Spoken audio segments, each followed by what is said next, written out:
रामकृष्णारी. अजून श्रावण संपलेला नाही, आत्ताशी 2 सोमवार झाले, तर मग आहे ना तुमच्यासाठी सुंदर उपाय.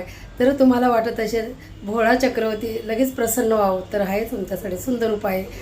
महादेवाला पाणी अर्पण करताना त्याच्यामध्ये 1 चमचा मध मिक्स करायचं आणि ते पाणी पिंडीवर अर्पण करायचं. एक तर तुम्ही महादेवाच्या पिंडीवर मंदिरात जाऊन करू शकता, किंवा मंदिरात जायचं तुम्हाला नाही जमलं तर घरच्या पिंडीवर करा आणि हा अनुभव घेऊन बघा, करा. तुम्हाला खूप सुंदर अनुभव मिळेल. माझा स्वतःचा अनुभव मी तुमच्याबरोबर हमेशा शेअर करत असते, कारण मला तुमची काळजी आहे. करून बघा, कंटिन्यू 21 दिवस करा. श्रावण संपला तरी तुम्ही हा 21 दिवस तुम्ही करायलाच पाहिजे. करून बघा. भोलेनाथ दिल्याशिवाय राहत नाही आणि तुम्ही केल्याशिवाय राहू नका, असं मला म्हणायचं आहे. तर करा आणि जीवनाचा आनंद घ्या. ही श्रद्धा आहे, अंधश्रद्धा नाही.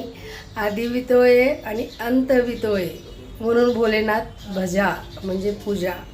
मग बोला सगळ्यांनी रामकृष्ण हरी.